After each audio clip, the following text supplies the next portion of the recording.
Thank you, I am honored, I am delighted to be with you. My heart is full. 50 years. I remember you as 14, 15, 16. And I don't feel this old, do you? So let's pretend it's 50 years ago. I told Bisrat at dinner and Dr. Mogis the other night that it's been very, very difficult to prepare my comments because I feel so much emotion. And so I would write some comments and then I would be overcome by emotion. And it was partly being 22 years old, believe it or not. And the years have passed, and partly I realized how much I loved my years at Tafari Makonnen and my students. So I said to Bisrat, and you all know he is, despite having been a very challenging student, I told you last night he's the only student I had who gave me a paper with points I could improve my teaching on. No other student would have dared do that.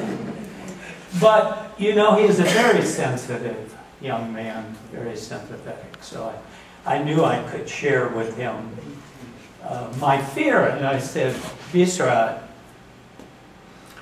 I am afraid I might be moved to tears during my comments. And what do you think? And he said, well, Doug, I think that would be fine. You can be honest and share your emotion. But, now that my heart started thumping when he said but he said there's one condition. Tafari Makonnen teachers do not cry in front of current or past students. Ever! So I would only ask that if you do cry, that no former students see you cry. Well, that's a little bit difficult since I'm standing here before you, so I rely on my wisest advisor, my dear wife Barbara, and our cinematographer today. And she came up with a wonderful solution. And I want to share it with you. And if you agree, this is what we'll do.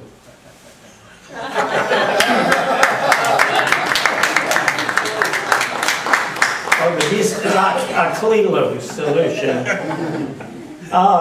Seriously, or somewhat more seriously, I want to tell you about a journey. And I'm going to be talking with you. There, of course, is the school I grew to love and you love.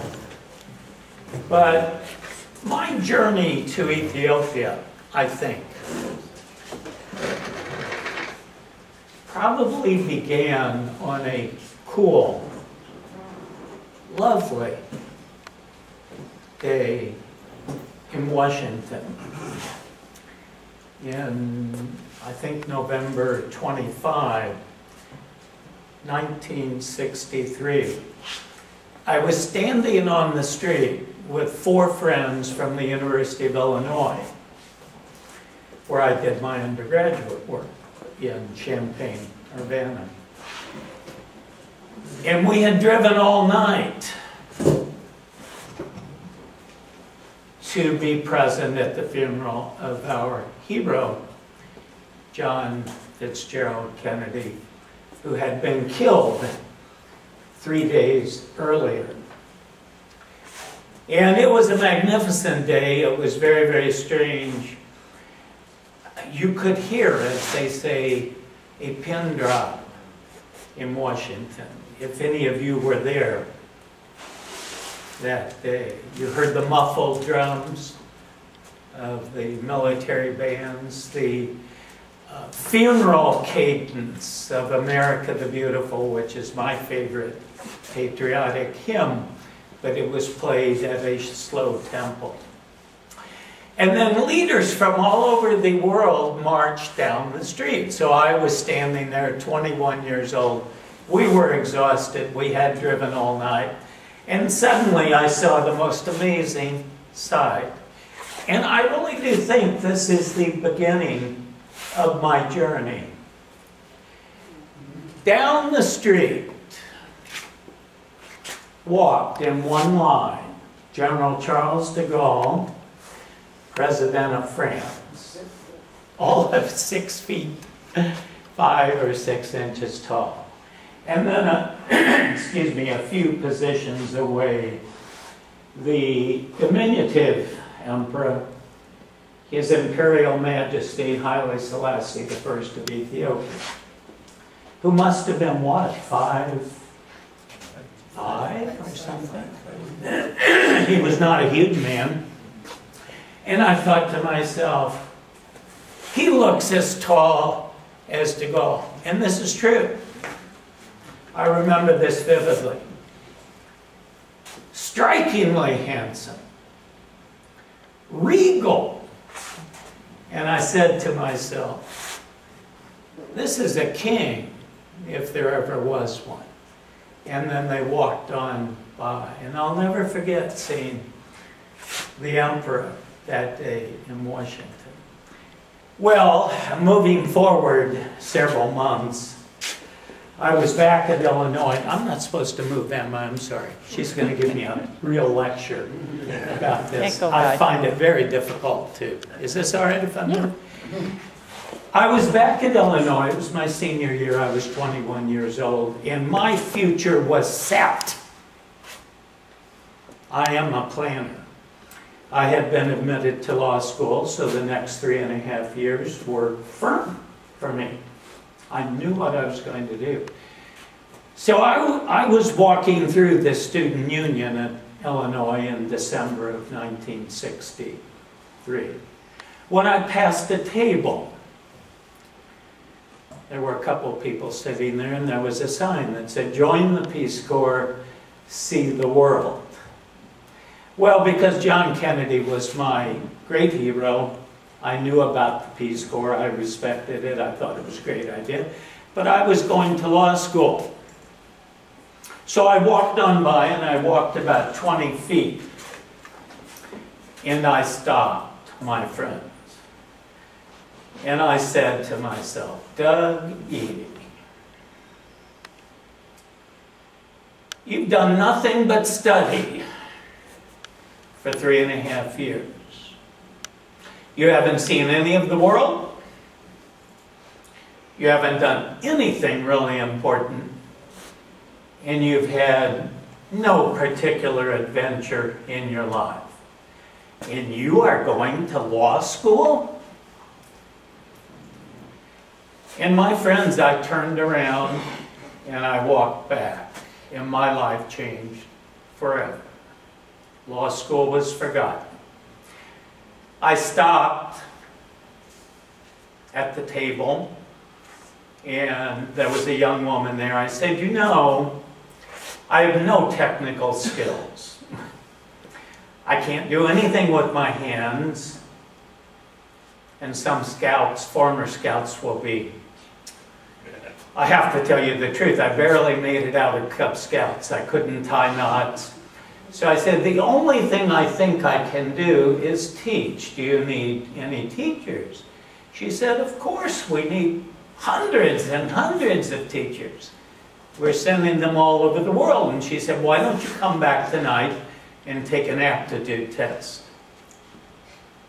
So I did, and law school was forgotten. So that evening I took a test, and then about 3 weeks later, in January of 1964. Can you believe it? 1964. It seems like yesterday to me. It truly does. Now, there were no computers. There was no email. Maybe some of you have forgotten that. I actually got a real letter. A letter is a piece of paper, words are written on it, and it said, Mr. Douglas Eadie, we have admitted you to the Peace Corps based on your aptitude test. Where do you want to go? We guarantee you can go somewhere. So I thought, oh my gosh, I've given this no thought at all. So I sat down with my housemate at Illinois and we began to talk. And we agreed within an hour that the only place to go was the continent of Africa because it was the most exciting place in the world. There were emerging nations, former colonies being turned into nation states. This was the Cold War, you will remember. And much of the Cold War between the then Soviet Union and the United States was being played out in Africa. Africa was thought of as not a real battleground, but as a kind of struggle for the hearts and minds of the new leading citizens of the world. And of course, as you well know, President Kennedy had made His Imperial Majesty one of his closest allies. So I sent back in the letter, I said, Africa, anywhere you want to send me.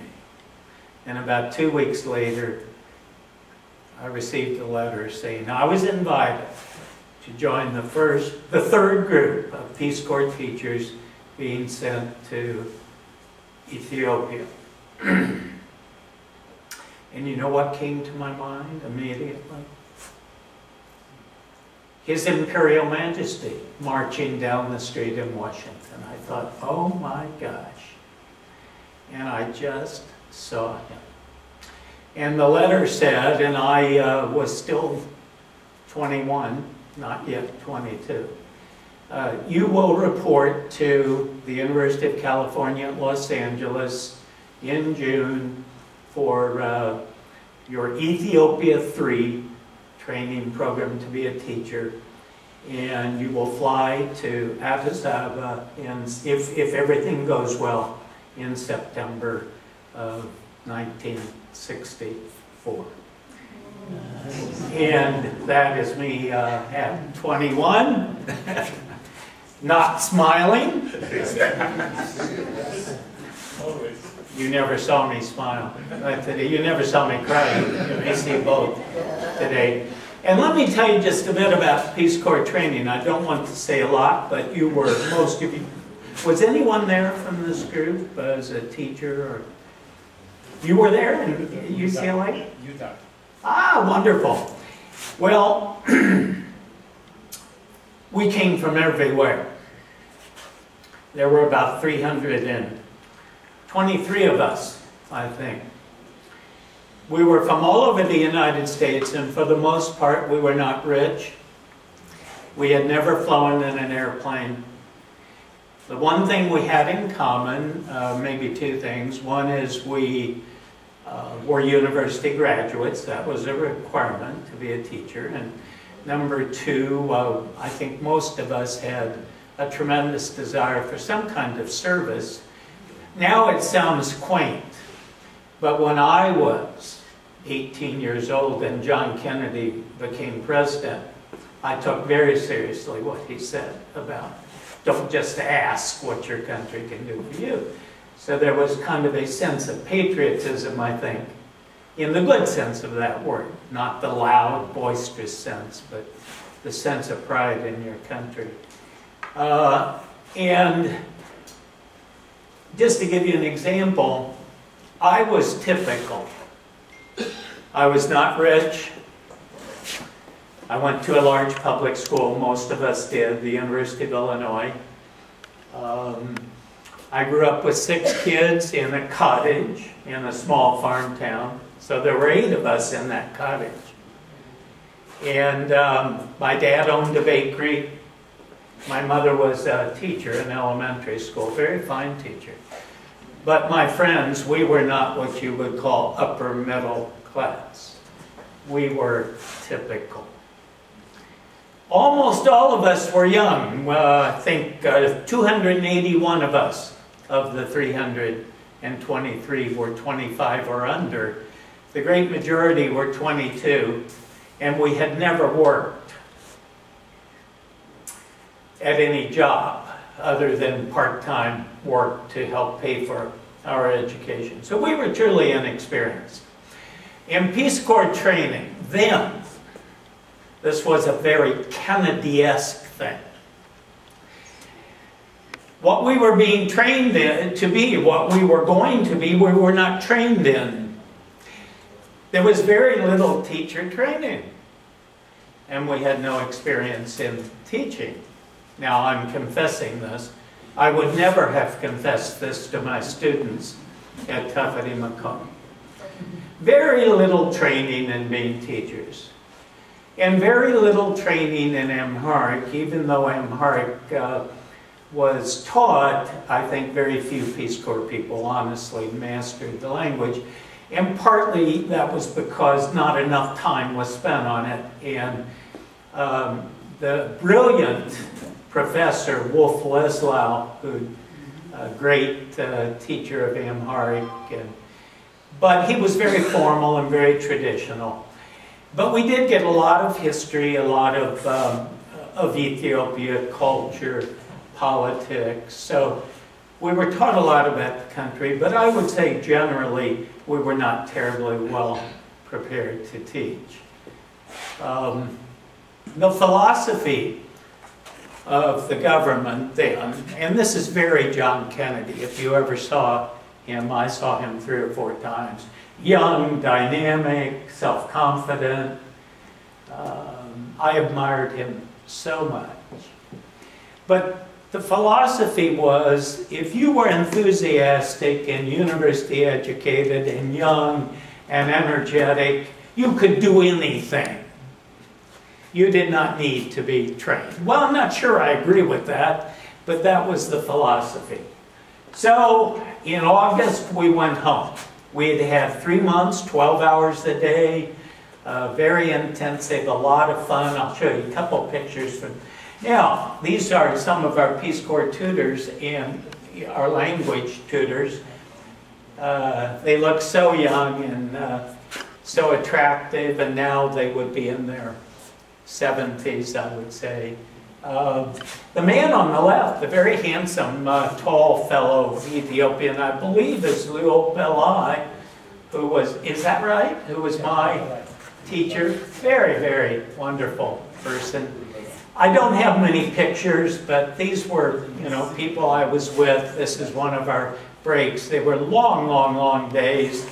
Yours truly with the drink. One of our cocktail receptions. But then we went home. And here's what you need to know about the Peace Corps. In the big cities, maybe it was not such a big deal. But if you were one of the many, many who, like myself, came from a small town, were not rich, it was a very big deal. So when I came back to my hometown, this was on the front, they wanted to interview me, Doug Eadie going to Ethiopia, and that was true all over the country. But there was something that John Kennedy knew, and he was very, very wise. It is wonderful to give young people an opportunity to contribute. There are different ways. The military is a way, but unfortunately it does involve killing people. And it is wonderful to do service, but Kennedy knew something else.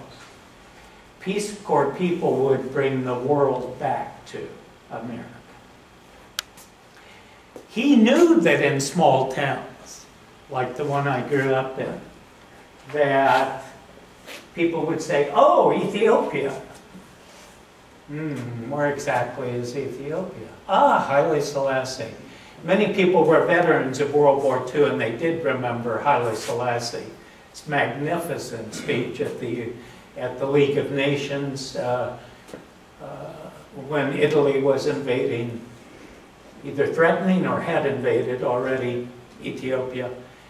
But this was a way of bringing the world. And Kennedy was a great believer in Americans interacting with the rest of the world. So, and I found this clipping after my parents died, stuck in a drawer. They had saved it. Now, we arrived then in Addis Ababa. And I'm going to say a little about teaching at TMS. And Barbara, I think you're going to help me watch the time so that I don't run over, and Bisrat warned me if I ran over I'd be in serious trouble. And he is a taskmaster, you should know that. It was a little bit depressing arriving in Addis because it was the rainy season. And the land of eternal sunshine was not the land of eternal sunshine when I arrived. It was cold, it was raining, the streets were muddy, and we were not. We had temporary quarters, and it was not the Guion Hotel. It was a dormitory at Eadie men in school. You would have to say somewhat Spartan. And so, but of course, very quickly, the sun did come out, and things got better. But I want to tell you about the first week in Ethiopia, in Addis Ababa. We never had good Ethiopian food at UCLA, as I remember. I don't even think there was in Jeddah. I don't think you could find. Ethiopian food has become very popular in this country, but you would not find in Jeddah, I promise you, in 1964. And of course, when we studied it, the descriptions, were not accurate. Well, a kind of spongy, sort of strange tasting bread. Well, of course, it's not anything like bread. It's very difficult to describe. So I was with a friend who later became an executive at the World Bank, J.D. von Plischke, and we went out to find the first week some Ethiopian food. And we stopped at a small restaurant in the neighborhood. There was a little neighborhood near Eadie Makonnen, I remember, and we found a small restaurant. We would call it in the States a kind of hole in the wall, 2 or 3 tables, very modest. This was not the Guion Hotel, it was not the Hilton or anything like that. And we stopped, and I remember I wanted to try dodo because I'd heard so much about it. And dodo was one of the prince of dishes, and so I began to eat. And within 10 minutes, I realized my socks were wet. My shorts were wet. I was sweating through my shirt. I was eating the hottest food I had ever imagined possible. I was medically extremely worried because I thought my tongue had swollen during dinner, and for the first time I understood what was meant by a fiery Ethiopian stew. Well, I did learn very quickly that I had been assigned to what everyone said was the finest school in the empire. That I was very fortunate to be at Tafari Makonnen. But how many of my former students are here? I know several of you are here who were my former students. Here is my confession. I was totally unprepared to teach at a fine public school. And I received virtually no guidance. I was called in to Tafari Makonnen. I believe I met either Mr. Gatto or Mr. Richer, one or the other. Here are your textbooks. You will teach 9th grade ancient history. And I said, I've never studied ancient history. Oh, that's all right. You will teach 9th grade ancient history. We really don't want to discuss this. Here is your textbook. And then you will teach English, which I've never taught. in grade 10, and here are your several classes in grade 10. And later came 11th grade English in the commercial section. Well, not only was I unprepared, I was extremely frightened. I don't think you knew it, but I was very, very frightened. I was afraid my voice would tremble. In the early classes, the first semester, my palms were wet. I was sweating. And the only thing we had been told about Ethiopian students was, well, we were told 2 or 3 things about Ethiopian students. They are very polite.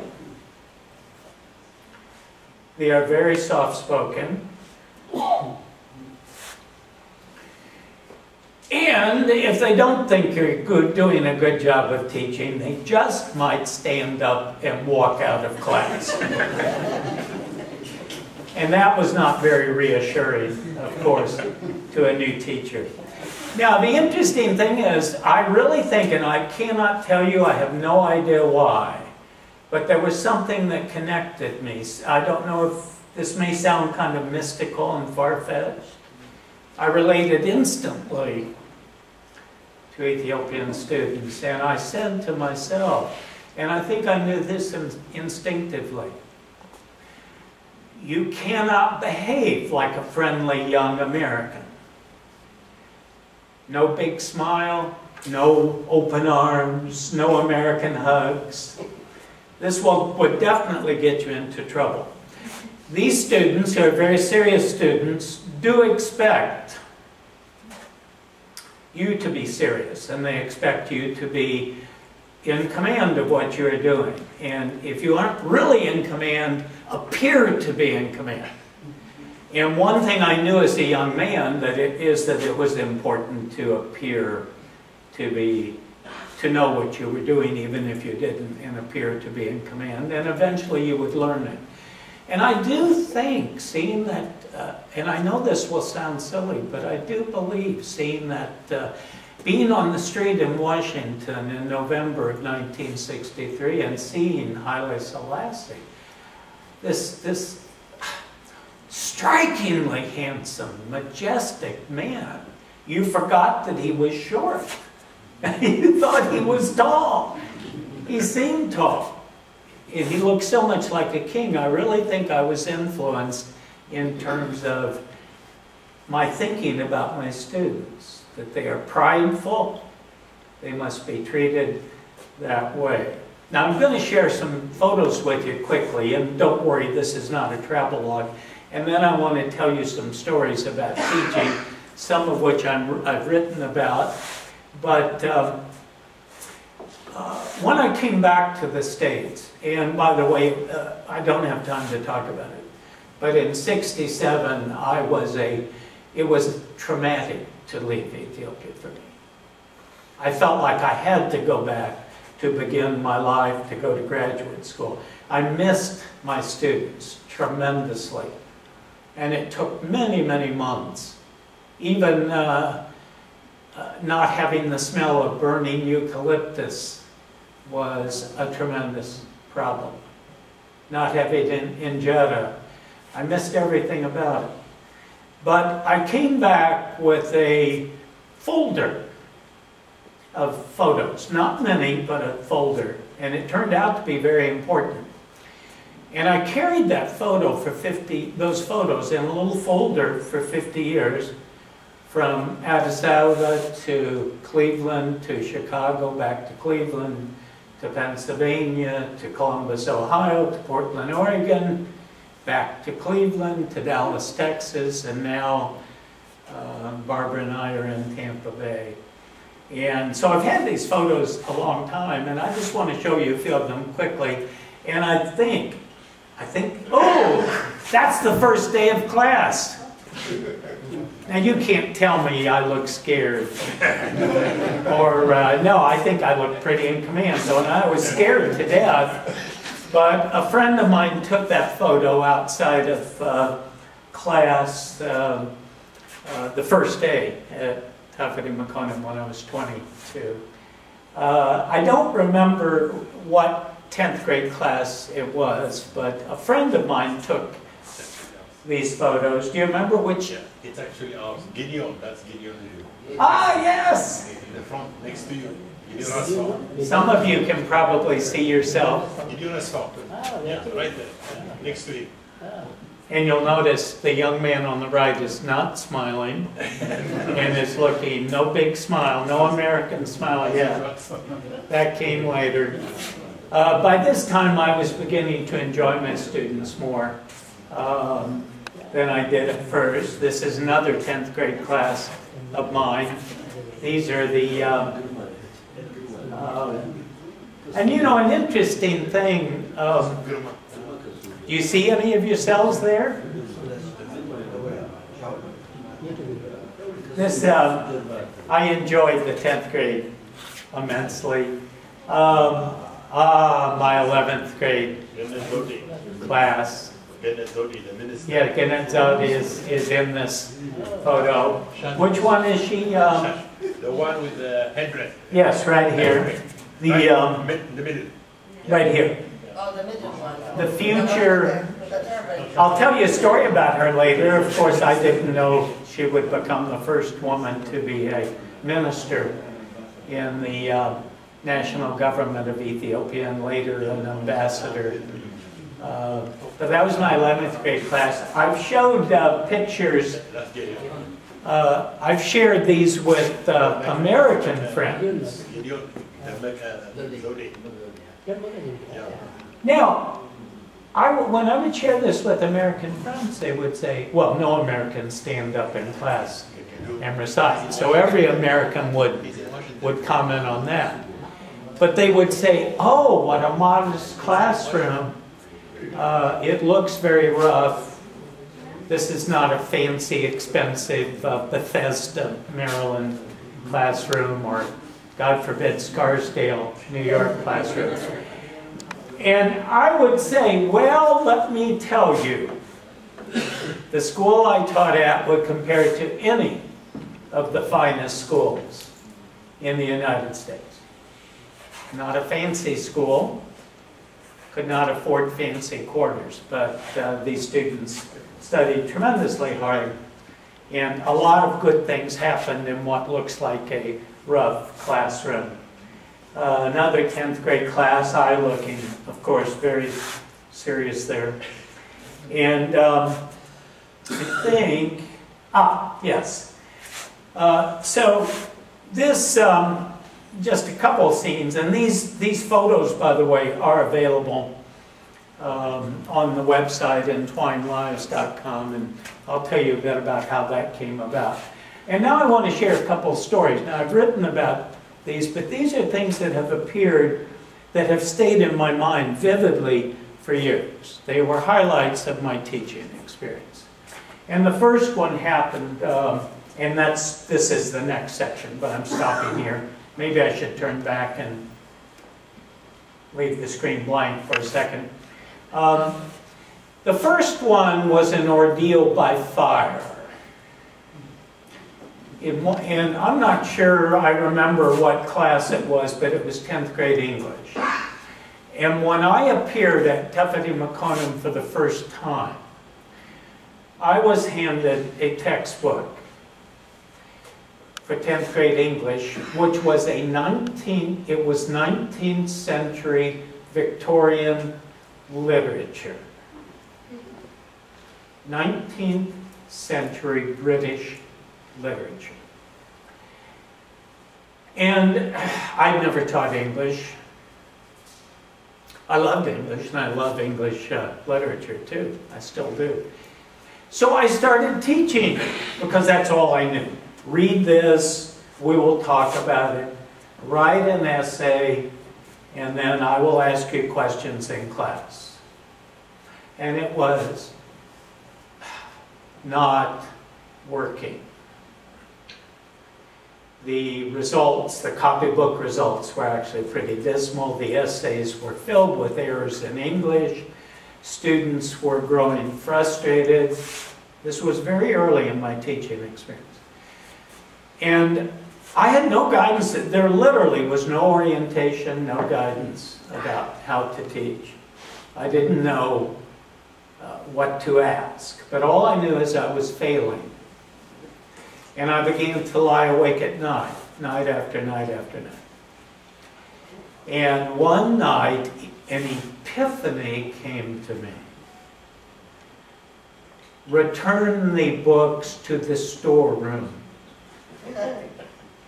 You cannot teach 19th century English literature to students who need help in English, not English literature, but the English language. And Douglas, my man, you must write your own textbook. And you must do it day after day after day after day. My students thought I was way ahead. I was one night ahead for the first semester. So I found other books and I began to do exercises, very practical English exercises. People could talk easily, fill in the blanks, learn tenses and grammar and so on. And it worked. And people began to learn English. And at the end of my 3 years, I handed my successor, the Peace Corps teacher who was going to teach English, a book of exercises. I said, you can use these, they're very practical, your students will love them. And when they learn more English, then you can begin to read more and enjoy more. But you cannot enjoy English if you aren't certain about tenses and rules of grammar and so on. You have to learn the language, just as you need to know the mechanics of Amharic to enjoy Amharic literature.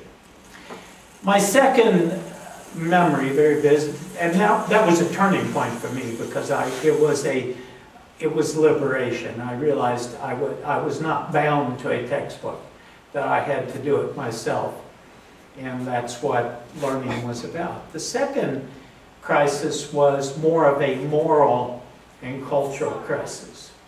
Among my many flaws, and I do have many flaws, I would not have admitted them to students at the time, I have a caustic sense of humor. Caustic, as you know, means burns. I understand sarcasm, and I've been known to use it. Of course, without humor, sarcasm is a dangerous thing. It can be all right if you use it carefully. But one day I was in the 10th grade class and I passed back an exam. And the exam was very poorly done. And I made a caustic joke. And I don't remember it, but I know that it was sarcastic. And I noticed a couple of students looked very shocked. Well, I didn't think much about it. I went back after class. I went on to my other classes. I went home.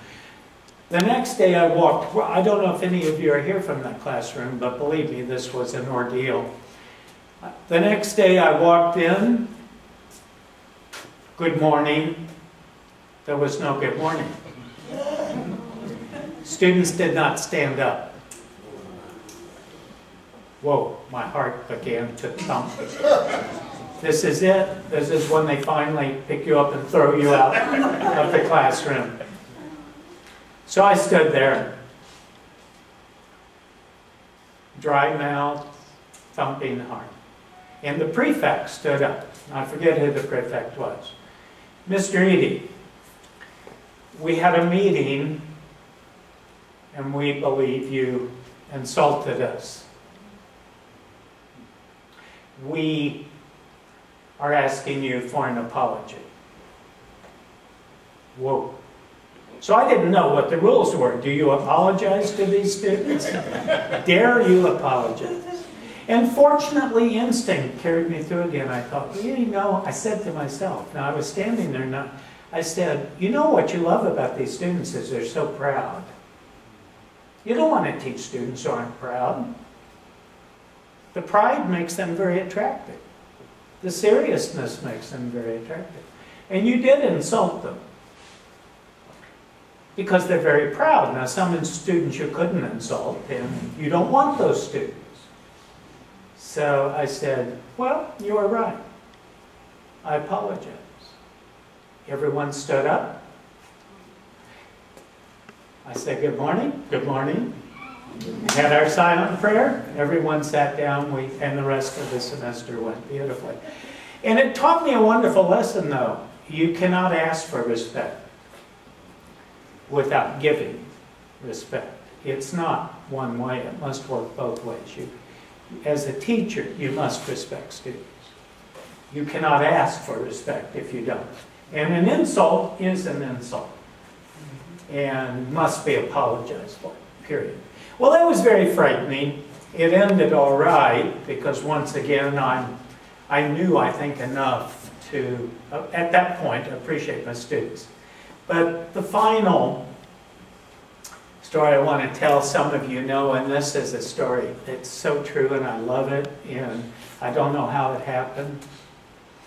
I was asked by Mr. Richet to take an 11th grade English class in the commercial section. Girls class. Well, I say girl, of course, now. For a long time they haven't been welcome. It's very difficult for me not to think girl, boy. I see you in my mind's eye. I volunteered teaching English at a Hispanic center, and I was telling my Hispanic students about coming here, and I said, the thing is, in my mind's eye, they are all young. They are all boys and girls. It's very difficult to think of you in any other way. In fact, I'm kind of shocked you've aged, but pleased that you've aged gracefully. So I was given this class. Now, the thing that struck me about the class first, these girls were very lovely, very beautiful young women, but of course, that's not something I could afford to think about as a teacher. But after 2 or 3 or 4 weeks, I felt so dispirited, so discouraged. They didn't work. I didn't know why, and nothing I said appeared to bother them. I could say, you've got to work hard, it's so important, and they didn't. Exercise books were poorly done, exam results were bad, and I knew they were bright. I knew that. And I grew very discouraged, and I began to think they were lazy. Just lazy. I thought, well, maybe they're rich. Maybe they're from rich families, and they don't feel they need this, and so they can afford not to work. Whereas my boys' classes, the boys worked very hard. It was kind of a life or death thing. You know, you really did need to do well to get to university, and I thought, maybe they don't care. So one day I walked in class, and I want you to know this is true, and Gannett would tell you it's true. I did not plan it, I did not think about it, but I was passing back, once again, some poorly done assignments, half finished, careless, and I stood up, and I buttoned my jacket, and I said, ladies, I am leaving, and I do not think I will return. You are wasting your time, and I'm wasting my time. Konji was the prefect of that class. I said, Konji, would you keep the class quiet? Now, I knew in the voice in my head said, you're crazy, they're going to send you back home. When Mr. Richet finds out what you've done, you are in serious trouble.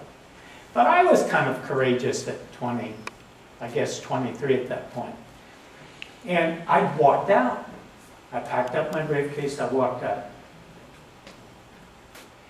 I crossed from the commercial section, you remember it's a short walk to the administration building, And there you walk past the Tafari, not statue, bust there. And then you walked up the stairs and went to the teacher's room. And there were desks reserved for the teachers where you could work between classes. You could mark copybooks. So you put your copybooks there and you marked your assignments and you could work and so on. So I always had copybooks to mark, so I started marking my copybooks. But I knew I was probably going to be fired. And I heard, "Psst, psst, Mr. Eadie, Mr. Eadie." And I thought, what is this? I got up, I went to the head of the stairs, and there was Kanji, and the whole class was lined up on the stairs. And thinking, what is this? What are you doing? And the prefect said, "Mr. Eadie, we had a meeting. We decided we would begin to work hard, and we have come to bring you back." Well, I thought, what can I do? I must go back. Obviously, if they walked all the way across campus and said they wanted to work, I doubted they wanted to work. I really doubted it. But I went back to class, and I want to tell you, my friends, that became an exemplary class. Every assignment done on time and well. Every examination got high marks. That became a wonderful class. And I grew to love teaching that 11th grade English class. They worked very hard, and I was not fired, which was good. I fully expected to be packing up to go back to the States. And I want to end this, not end the presentation, but when there's an expression, as you know, in English, very graphic. Give me some warning when I'm going too far. I have a little bit more to do. Is that all right? And so I went back to the States in '67, and the years passed. And one day I walked into my office, and I had a message from my answering service. "You must call the Ministry of Education." The ministry called from Ethiopia. And here is the number, the long number, to call the Ministry of Education. I go, what? I have no contact with the ministry. Why would they be calling me? So, of course, I was intrigued, so I called Addis Ababa, and the receptionist answered. And I explained, this is Douglas Eadie. I'm in Cleveland, Ohio, in the United States, and I have a message. "Oh, Mr. Eadie, the minister is waiting." What? So, just a minute. And on the line came a voice I knew immediately, Gannett Zodi. "Mr. Eadie, how nice to talk with you. This is your student, Gannett." And I said, "Oh, Minister, I am so flattered that you would call." "Oh, you cannot call me minister. I am your student, Gannett." Well, I said, then you obviously, if I can't call you minister, you can't call me Mr. Eadie. You have to call me, "Oh, I could not call you Doug. You're my teacher." And of course I laughed, and she told me a wonderful little story though, and I want you to know I did bring tears to my eyes. You were not present, or I would have put my glasses on. But she said, "I thought of you the other day because I was speaking to a group of women, I believe it was in Esmata." And she said, "Young women," and I wanted to tell them about a teacher who helped me understand what it meant to be proud and to set high expectations for yourself. And so I told them about a young man who walked out of class one day. And she said, "And I wanted to tell you that. I wanted to find out where you were so I could share that with you." And I thought to myself, oh my gosh, that alone makes 3 years worth the effort, just to know that. And then to know, of course, how distinguished you became. By the way, it is the greatest return a teacher can have, is to know that students have built full lives doing productive things. Not making money, that doesn't matter. If you make money, that's fine, but frankly, that's a major, virtually nothing in life that's important. It's that you make a contribution. Well, let me tell you a little bit. We began to relax after a year so we could start enjoying our students. So students moved from being a threat, which they were early on, definitely, very challenging students. Ethiopian students were kind of frightening. I mean, they did not tolerate poor teaching, so you were worried constantly. But after the year, we began to relax, and I began to think of my students as more like younger brothers and sisters then, and I didn't feel as distant. There were barriers, of course, student-teacher, but that's the way I felt about them. That, gee, if she were my younger sister or he were my younger brother, I'd be very proud of them as a brother and sister. And so we began to have students over. You see, well, he appears often, our leader. I began to be active in activities.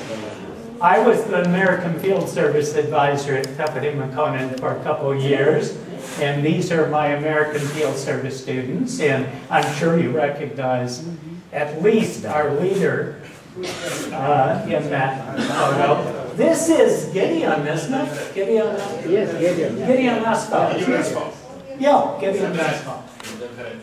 So, and you'll notice, no smile, of course, but we were, the students are smiling, but I'm looking appropriately like their teacher. Also, we began to do tours around the city, and I really love this. And I don't know if other teachers did it, but it was a big thing with the Peace Corps teachers, and probably with the Jesuits. I loved Addis Ababa. I thought it was a great city, and loved walking with students around the city. We would also walk up in Toto and walk in the countryside. But this is one of our trips that I remember vividly, and I believe that beautiful work of art is by the great Ethiopian artist Tafari Makonnen, I think. He died not too many years ago. And that, of course, is Africa Hall, as it was called then. And did someone had a comment? We did have some students that, of course. But, by the way, these photos are all available online and so on at Entwine Lives. Current events class was, and the fellow with the crutch is a Peace Corps teacher, Michael Altman. And I don't remember what Michael taught. He was a close friend of mine, lives in New York now, in Manhattan. And we were, of course, as is appropriate, looking at the map. And so I got involved in that. Here's the club again. I don't want to move too fast because I'm sure some of you will see yourself in these photos. And by this time, we were really enjoying the whole experience with students and our home. And I know some teachers did not approve of this, Americans inviting students. But by this time, we felt unthreatened. We felt the teacher-student relationship was fairly secure, so we could say, welcome to our home, and we want you to know us better as people. So we began to host a series of get-togethers on Saturday with popcorn and soft drinks, where any student could ask us anything. For example, in the 60s, you may recall, we have this American history of slavery, the Civil War, and African Americans in the 60s were beginning to be very vocal about their rights.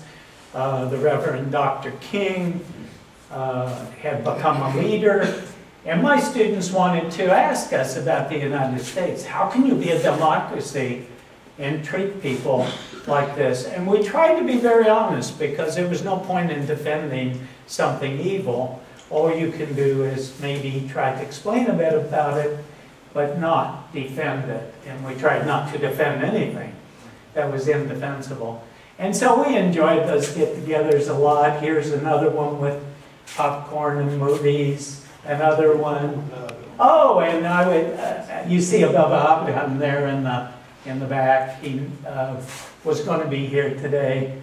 So we, and then, my friends, a man I grew to admire and love and miss tremendously. Father Paul Baudry, French teacher, scoutmaster, or head of the scouts. Is scoutmaster the term we use? And he was one of the most wonderful men I ever knew. And I thought of him later, in later years, when I became Roman Catholic. And I know that these men, these Jesuits, had tremendous influence. Have you ever met finer teachers, finer men than the Jesuits at Tafari Makonnen? They set very high standards. I loved Paul Baudry, and he invited me to be the historian of the Scout holiday camp, vacation camp in Ghana. So I checked my first voicemail, and I had to sit down. I knew the voice instantly. If you are the Douglas Eadie who taught at Tafari Makonnen School in the 1960s, I am your student, Tariku Balai.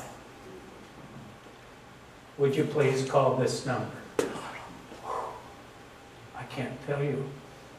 I've been searching for Tariku for almost 45 years and could not find him. Two young men, boys at that time.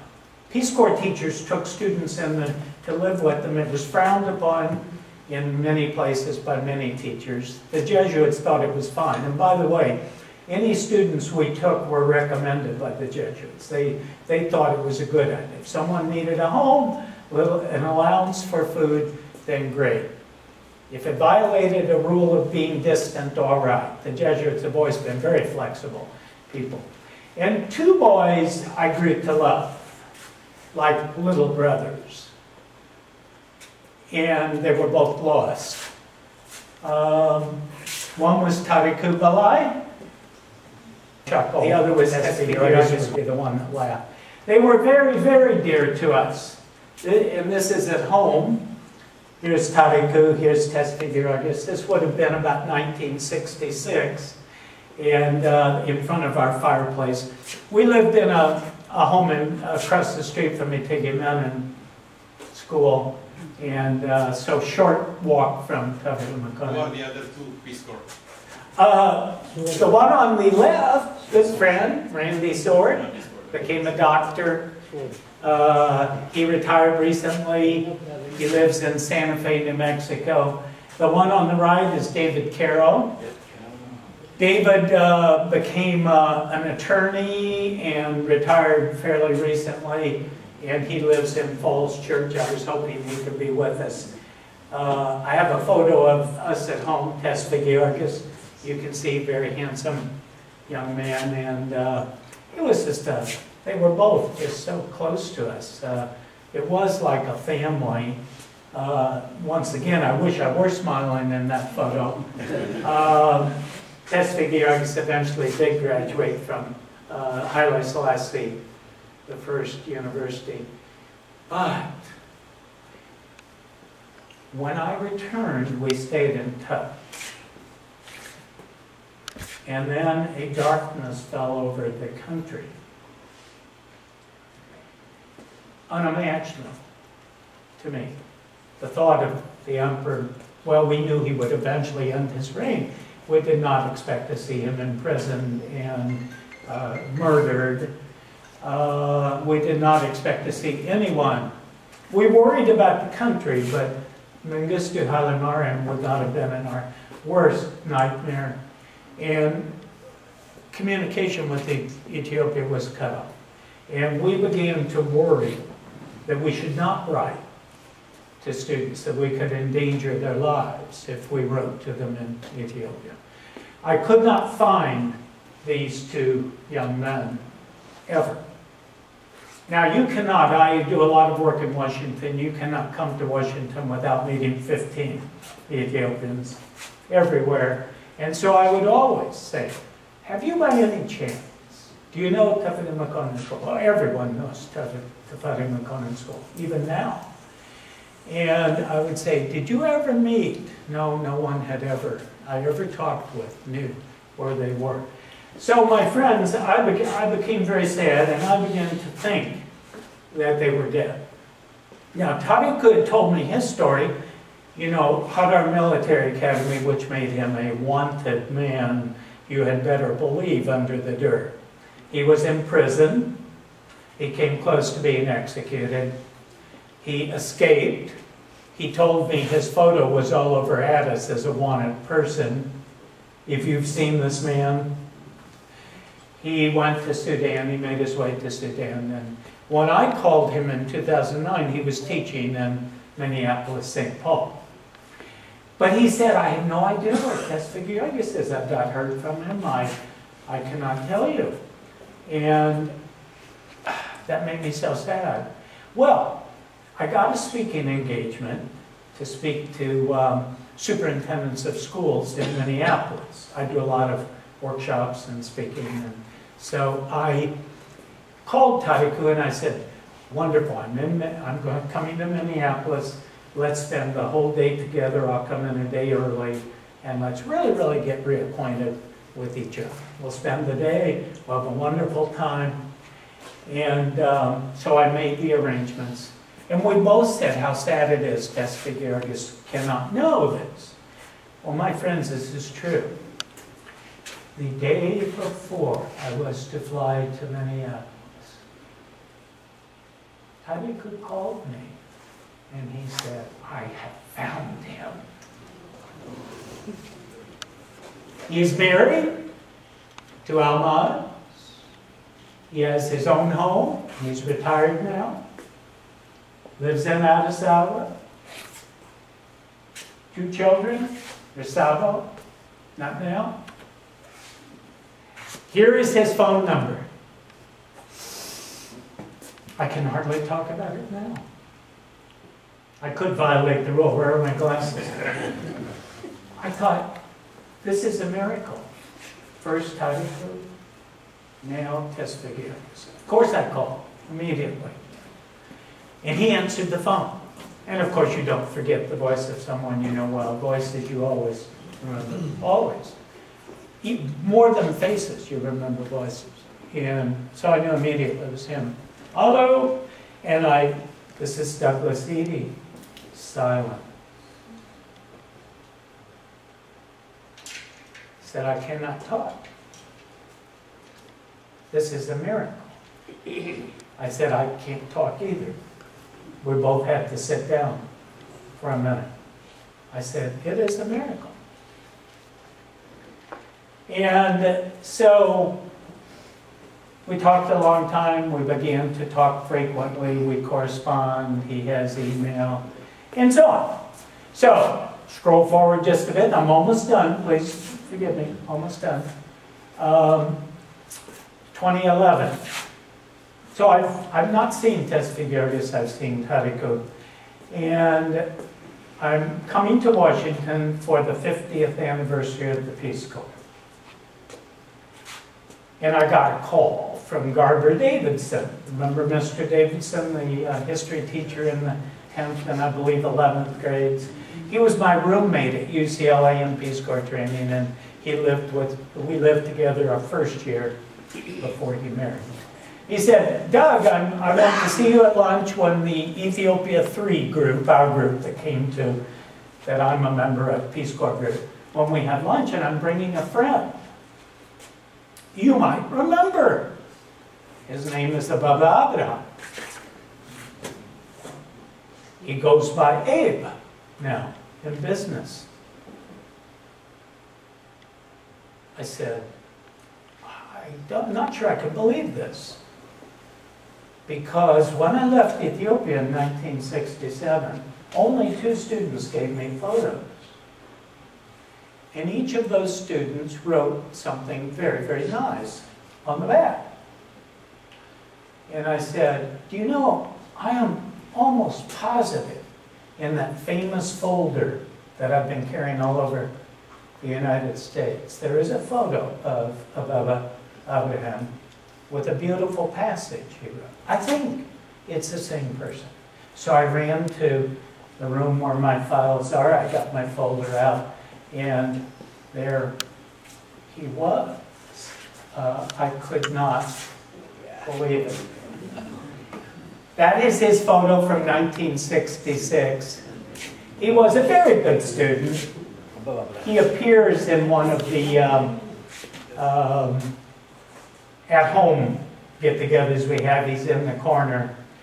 And I thought, this is very strange. The 2 boys who lived with me, one of the photos I've carried for 50 years. So I was talking with Barbara, my wife, and she said, you are being called to go back. You know that, don't you? And I said, well, you know, I'm so busy and it's a turning point. Please, give me a break. There is nothing to discuss. You must go back to Ethiopia. No choice. And so I made arrangements. I called Tafari. I said, I'm coming back, and I'm not going to tour the country because I can always do that. I'm not coming back as a tourist. I want to spend all my time in Addis Ababa with you, and I want our friendship to be reestablished. I want to meet your Almas and your family and your friends and so on. And we will go around Addis together, and we will remember things we loved. And we also will search for Haile Selassie. Because he was such a huge figure in Tafari's life and in my life. And I mean, he will always represent to me the proud history of Ethiopia. So we would search for Haile Selassie when we were in the country. He said, great. So in May of 2012, I was booked to fly, and now it didn't take 2 days any longer. Originally it was forever. Now, of course, it's a very comfortable flight. Ethiopian Airlines being a very fine airlines.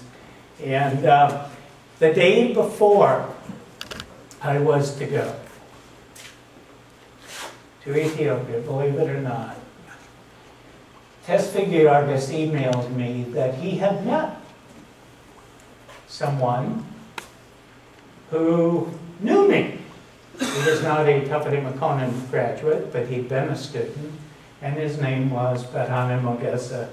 And he was an attorney, and he had actually been judge of the senior judge, or I forget the term, of the High Court of Ethiopia. Anyway,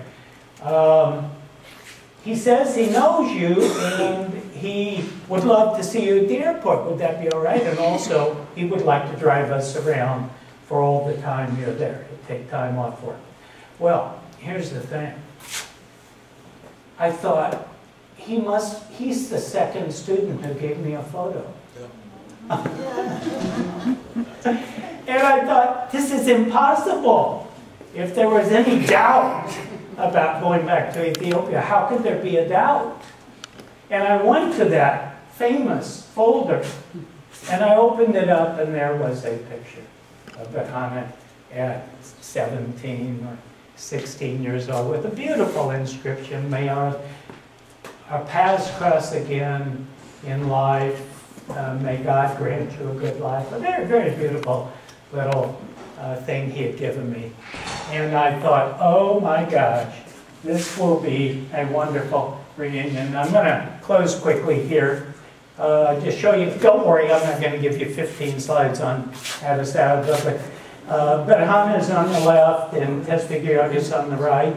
That is, Tespik Georgis is a very nice, modest, very nice home in Addis. And this is, of course, the reinstalled bust of Tafari. And it was interesting, though, because, and I've mentioned this to different people, Dr. Aklilu, Dr. Muggis, and others, that it was strange people did not know Haile Selassie very well if they were younger. Because to me, you could not know him and be in Ethiopia. He was so much the symbol of the country. And of course, those are the stairs going up to the teacher's room where the girls lined up. We found Haile Selassie all over the city of Addis Ababa. This is his tomb with Eadie Menen's tomb. And I forget the name of the church. Okay, right. And a wonderful priest who took us around and took us all around the church. And of course, in Toto, looking at the beautiful now 8 million or so people from 500,000.